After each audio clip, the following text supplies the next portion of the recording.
Listen to this podcast now on the Red Apple Podcast Network. Why is the middle class shrinking? Why are people facing an affordability crisis while marginalized individuals called informals grow in numbers? Join me as I travel the world, speaking with people living in invisibility, the leaders working to solve it, and uncovering the hard truths shaping our economy and daily reality. Download all of Red Apple Media's podcasts right now through your favorite podcast platform. Excuse me! Taxi! This is the 77 WABC minicast. Hey, I think we got the smartest guy in the country to talk about the Iraq War with us right now. Retired General Blaine Holt, who told me exactly when this war would start, like a long time before it started, and sure enough, it started just when he said it would. The man knows tactics, he knows strategy, he knows politics. Blaine Holt, welcome back. They shot one of our guys down. What do you think? Oh, gosh. I don't know if they shot them down. I'm not sure yet because, as you know, air refueling is inherently dangerous in and of itself. It's a lot of fun to do, but you can get into a bad situation just doing the air refueling. So they say they shot down the airplane. They say they did it with AAA. That actually makes sense to me because if you're refueling at about 20,000 feet, 22,000 feet, then optically you can be seen with binoculars or some sort of sighting device. And then if you've got a 20 millimeter cannon, a 50 millimeter cannon, you can get hit. But what is for sure is we've got a crew out there, 1 to 2 members. We don't know if they survived. We don't know what the status is. But every hour that goes by, and I'm hearing now Iran has issued a bounty for their capture, that actually very greatly encourages me that they're doing what you and I have been trained to do, and that is engage in evasion tactics to not be captured. There's a report that one guy's already been rescued. We're not sure, but let me ask you this. The hyperventilating that's happening right now on cable news and elsewhere, certainly on X, oh my gosh, they shot down a plane. Like, I just want to, and check me if I'm wrong here, but this happens in warfare. This happens. And even a war that you're going to win, quickly and, invincibly, like the Gulf War, we lost a whole bunch of airplanes. It's pretty standard in a weird way, isn't it? It is. It's part, you don't want to lose anything, but if you throw enough metal up into the sky, eventually you're going to hit something.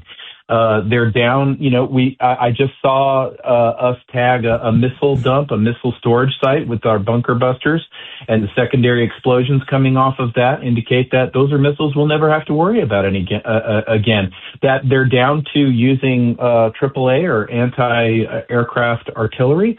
Okay, we don't want to lose an F-15, but it's very encouraging that that's what they're down to. Okay, and it's just one F-15, and that's why we have a lot of planes. One of the reasons why we have a lot of planes. So when you turn on the TV and everyone's screaming, this happens. And we're ready for it. The pilots train extensively for it. We have all these search and rescue teams ready to go. So this is what happens. And now listen, I want to get your take on Hegseth's termination of General Randy George. Not exactly household name famous, but he was a 4-star general, the top general in the Army. And I find it interesting. I don't think it was a good idea. I think Hegseth, I got my issues with Hegseth, but listen to what Jack Keane said just a little while ago on Fox. Go ahead. Was asked to retire yesterday. He's a personal friend of yours. What do we lose when we lose General George? He's a generational chief of staff, as far as I'm concerned. I haven't seen anybody quite like him. He's got the intelligence. He's got the discipline. His warfighting experience is enormous. He's got the warrior ethos, and he's transforming the Army and taking it into the new technology and warfare that is so changing. Right. The truth is he's leading the other services in most of all of that. Right.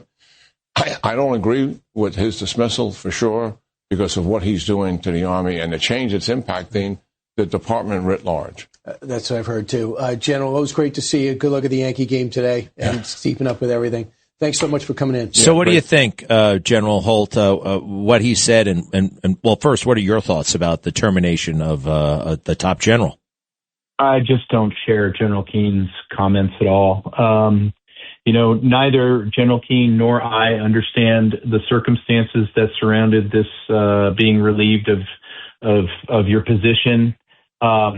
There's probably a lot more to the story. I also know personally this general, and I will say that no matter what happens, he certainly was the chief of staff at a time when many of our soldiers were forced to take an experimental vaccine and had their careers handed to them, many very highly decorated. He certainly didn't push back or resign when the DEI woke Marxism crap came down the line. And so I'm not certain of the details of his dismissal, and I'm not sure what was warranted. What I can say is that what I expected when President Trump was inaugurated was that there was going to be a lot of firings over just the two issues that I named, including the one about Kabul falling for certain generals. And that didn't happen. So I think that there's been a lot of running room to have second and third chances for the Corps of Flag Officers. There certainly wasn't a rampage of firings. And I thought there was going to be. And so I'm not sure why General George has been dismissed. But I would say that I don't think that General Keane knows either. Let me run this by you, and it's a side issue, but look, he's doing it in the middle of a war, and that's going to get extra attention. He had time to do this before. There's a sense that I have that Pete is insecure about his own military credentials. He lacks confidence, and he is kind of flailing, and I've seen this all along. I don't see any signs of it getting better, and it concerns me. I also have to tell you, it concerns me a little bit that CENTCOM doesn't seem to have been forthright about this aircraft and its status. They put out a statement last night saying, well, all our aircraft are accounted for. The IRGC is lying. And if I look at it closely enough, I can see that maybe they are building themselves some wiggle room, even with this statement. Our aircraft are accounted for. Does that mean one's burning on the desert floor? I mean, what kind of game are they playing here? I feel like we're being jerked around a little bit, General. Well, you might feel that way. I can see a reason for what CENTCOM reported that way. Maybe they made a public affairs blunder. But if let's put it this way, if you've got pilots that have ejected safely and they need as much time as they can to evade to a hole up spot or a place to get to, wouldn't it be great if you put out the information that, nope, all our jets are accounted for, we know where they all are, to maybe try to blunt the enemy going after them? That's one. Two, the Chief of Staff of the Army, the primary mission of the Chief of Staff is to organize, train, and equip the Army. They are not a warfighter. And so a lot that's going to be lost on a lot of Americans in nuance. But I would also say is there is no way possible that a chief, a 4-star general, can be relieved without the president's concurrence or the president initiating that. And so you and I both have mulled over choices that Secretary Hegseth could have made that would be different choices. And you and I have always agreed on those things. But in this case, there's no way this could happen without President Trump getting involved. Let me just ask you this. Technically, you say legally, like legally. Is there legally? Because could Hegseth, I personally believe that he legally has the authority to fire a general. I think he legally has the authority to remove a general. Yeah. Maybe I misspoke. What I'm trying to be very clear on is that while he has the ability to, he would not do that without the president getting involved. So... all right. The bottom line is this. Oh, one other little thing. I mean, did we express overconfidence a couple of days ago? Like, they did say it, and quite frankly, they didn't have to say it, but they kept saying, we have dominance of the skies. We own the skies over Iraq. We can go wherever we want and do whatever we want in the skies over Iraq. And this goes to my concern about, the trash talking of the enemy. We beat them so bad we can do whatever we want. And that arguably led to where we are right now. Oh, yeah? Well, we'll show you. And maybe they just showed us. I couldn't agree with you more. I think that the better stance is always going to be, look, we are professionals in the Defense Department or the Department of War, whatever you want to call it. And we take those responsibilities very seriously. And so to the extent that you're at a podium explaining, I think you should be as unemotional and detached as you possibly can be. And I don't think you should talk too big, talk too wise. Just say things are going according to plan. We're meeting our objectives, and we pray for the safety of our men and women in uniform every single day. Well, General, man, do you know your stuff. You're good. You're good. I appreciate you pulling me on, and I hope you're having a great Good Friday. I know I am, and what a blessed Easter.